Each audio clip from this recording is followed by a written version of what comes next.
Hey guys, welcome back to the channel. It's a beautiful, crisp early fall morning here in the high desert, and today I'm going to plant this tree into the ground. So stay tuned and watch the entire video so you can follow along the entire process.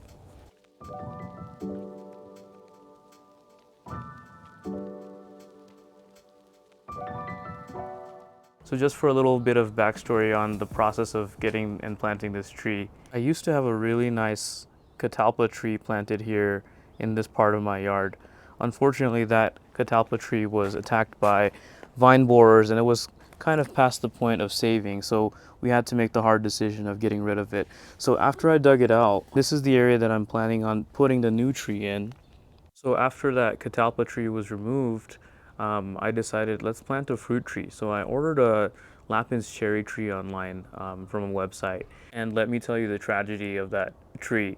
Unfortunately, it was shipped from South Carolina, which is all the way across the United States.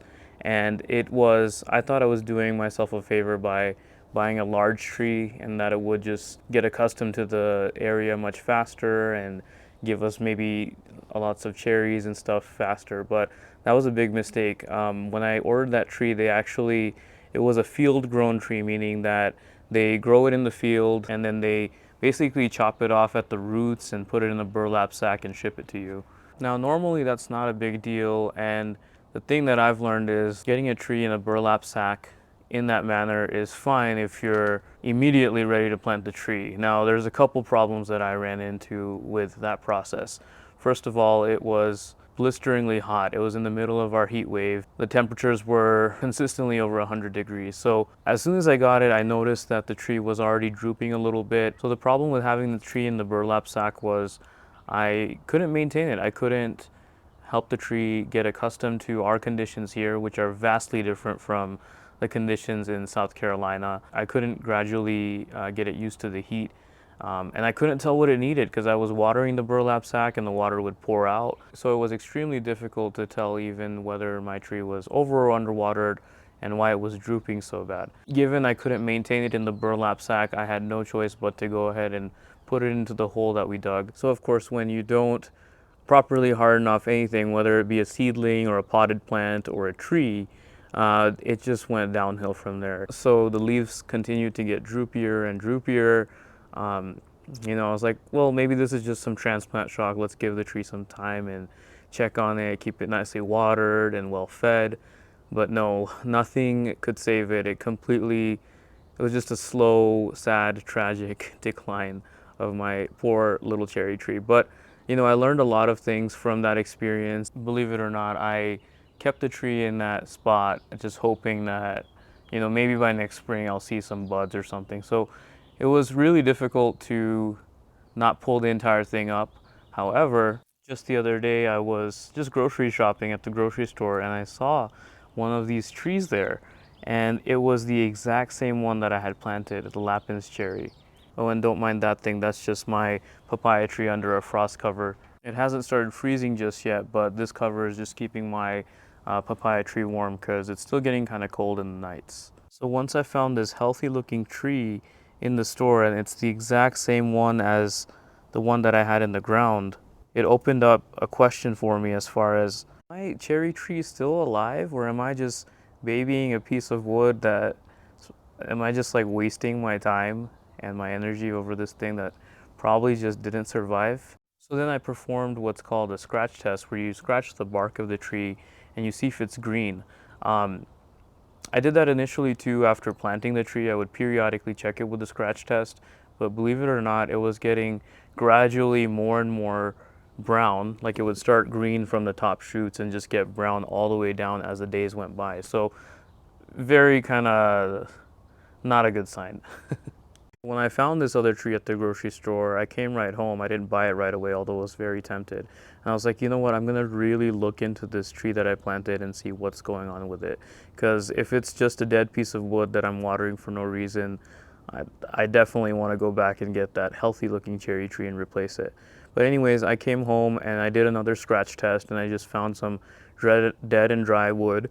So at that point, I just decided, you know what, I'm going to really scratch this thing and see what's going on. So I took a knife and I skinned the tree a little bit, and sure enough, it was dead and dry wood inside, which was kind of disappointing, but also it kind of gave me the confidence to go ahead and move forward with my tree. And at that point, I was like, you know what, let me just pull up the tree and see what the heck is going on here. So when I pulled that tree up, I did see some white roots, which confused me for a second. And I was like, did I just kill a healthy tree? I mean, was it going to come back to life next spring?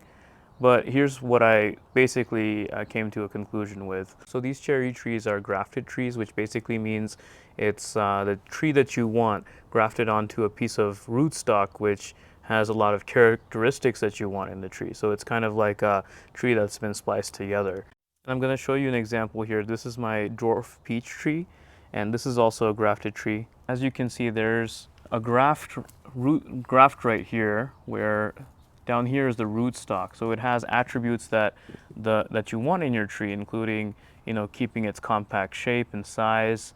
And then you have the actual tree here, which bears the fruit. So the characteristics from this, which is also called the scion, gives you attributes such as increased fruit production or flavor or appearance and things like that. And so this is the skeleton for my poor previous Lapins cherry tree, and I'm going to just show you kind of the anatomy of the tree here. So this is the scion, so this is the part of the tree that you want. And then right here is the graft, right here, and then the rootstock. So the rootstock is usually something very vigorous, very cold hardy, and just gives that support to the actual tree that you want to grow. And if you look closely, you can kind of see the scarring from the graft area, and that's usually how you can tell where your graft junction is. So it's right about there, and you can kind of see it was growing straight and then it was grafted on. So this part of the tree is what I was checking, and as you can see, when I did my multiple scratch tests, it was completely woody inside, so no real signs of life or anything. And then eventually I just wanted to really confirm, so I just went ahead and broke the tree, and completely woody, so it confirmed that it was dead. The white roots were growing from the rootstock, and after I got a little confused, I realized cherry trees actually send up suckers from their roots. So what was probably going to happen next year is those roots would continue to grow, and then they would send up suckers from the rootstock, and I don't want plants from the rootstock. I want plant from the actual Lapins cherry tree. And then on my peach tree example right here, you can see there's a little sprout growing, but it's actually growing from the rootstock out here. So I have to actually come and clip this off, because that tree won't be the same as this one, the one that I actually want in my garden. So after thinking it over and you know, figuring all of this out, I got enough confidence to go ahead and go back and buy this cherry tree. And I was all excited and also nervous, hoping that it would still stay there, because there was just one in the store.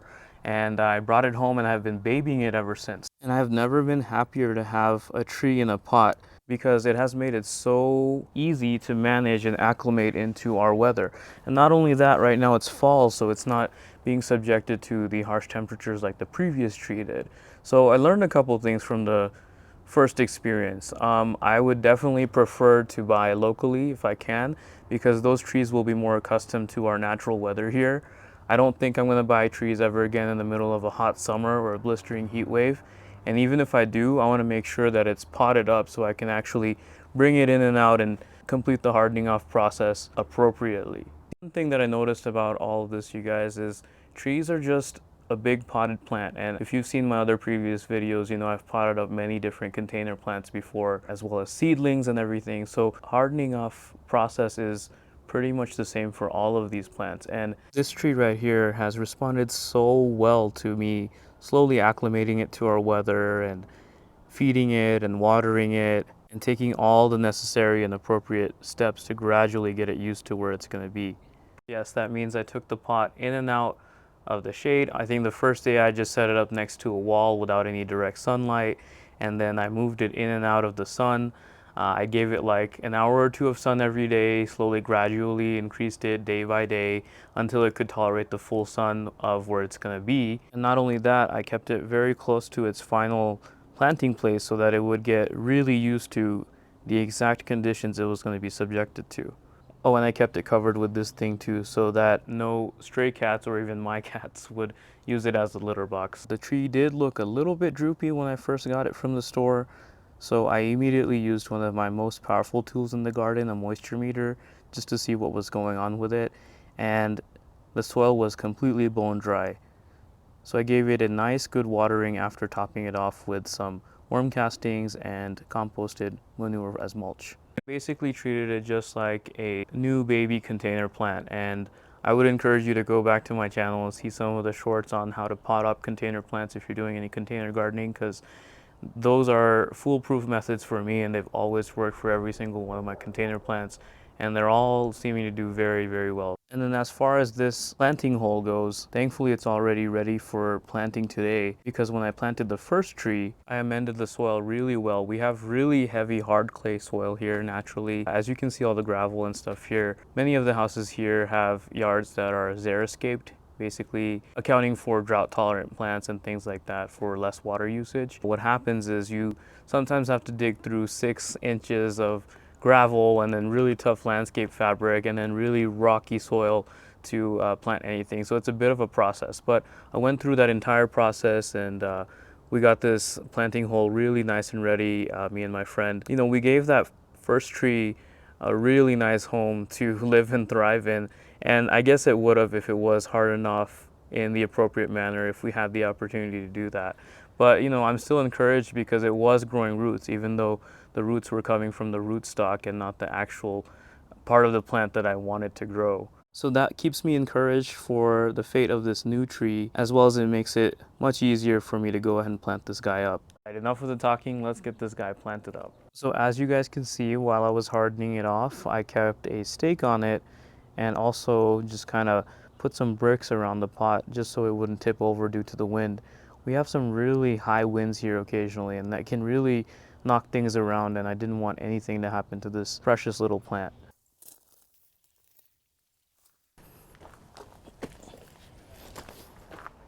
First thing I'm going to do is move away the irrigation, and like I said, this soil is pretty much ready. I'm just taking away some of the wood chips from the top, just raking them away for now.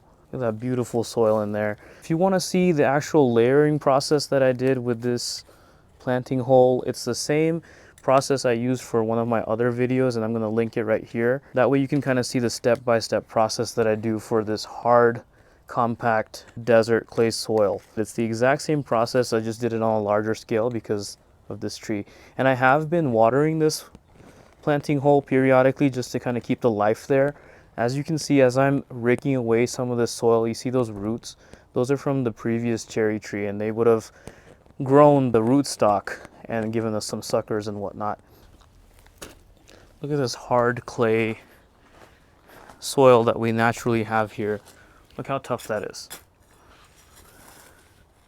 But I'm going to add some of that in there just because I want the plant roots to have a nice transition as they move along the soil. And clay soil has a lot of benefits such as water retention, as well as minerals and nutrients that our plant's going to love.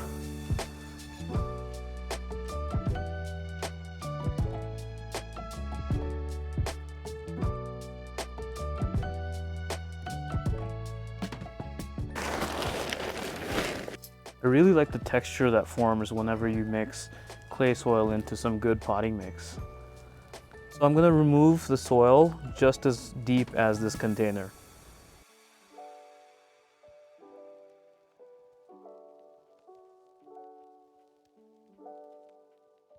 That looks about perfect. Now before I do anything else, I'm going to go ahead and throw in my Biotone organic starter. We'll going to throw a generous amount in there.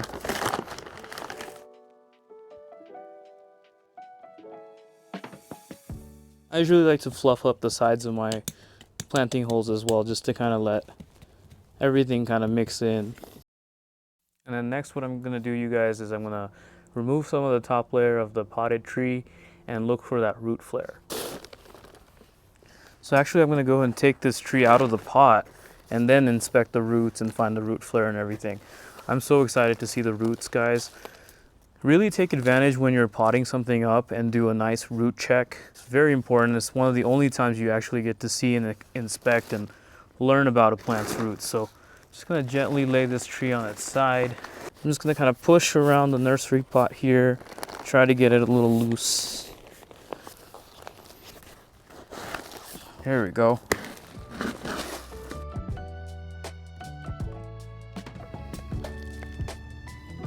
It's It's really important to look at the underside of the roots as well. Check if your plant is root bound. And then if you need to, you can comb them through, but this doesn't look too root bound or anything, so I'm pretty happy with that. Now I'm just combing through to see if I can find the main roots. These are just feeder roots at the top. The little damage to them it's not going to be a big problem. Okay, well it looks like I can't find it, but it should be fine as long as the graft union is well above the soil line.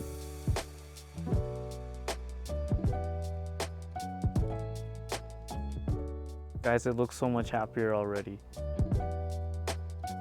I don't want to plant this any deeper than it already is. It's actually, from what I've read and researched, it's important to plant it a little bit higher. I couldn't expose the root flare on this guy, but I was able to feel it.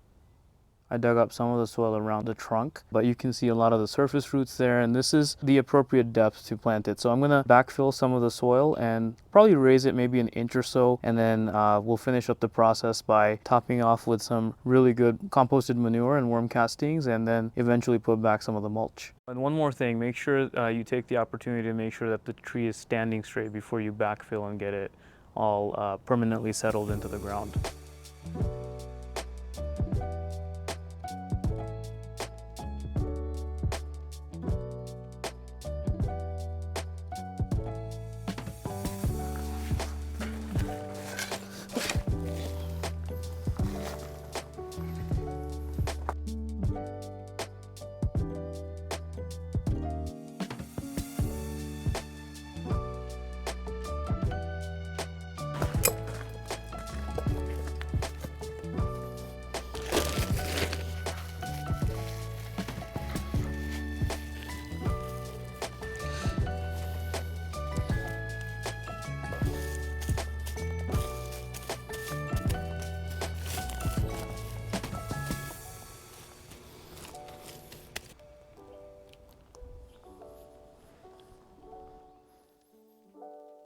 So what do you think, you guys?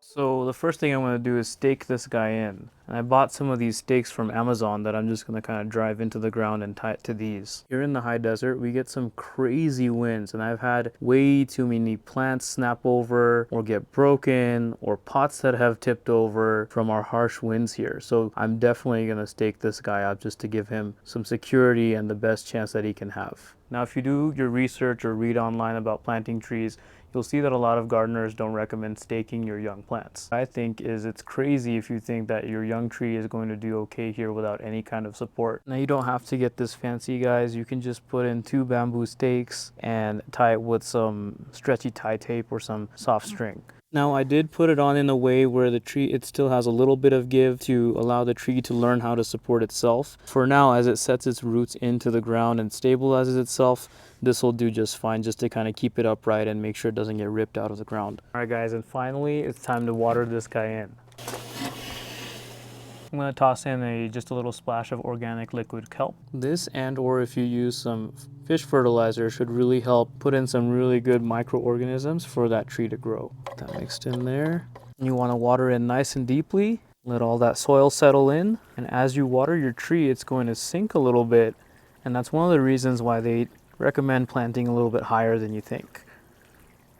Young trees tend to need a little bit more water than normal just to get everything established and going. So I'm probably going to come out here every day for the next couple of days and make sure that the soil is moist. My moisture meter is going to come in really handy for that as well, just to make sure I don't over or underwater.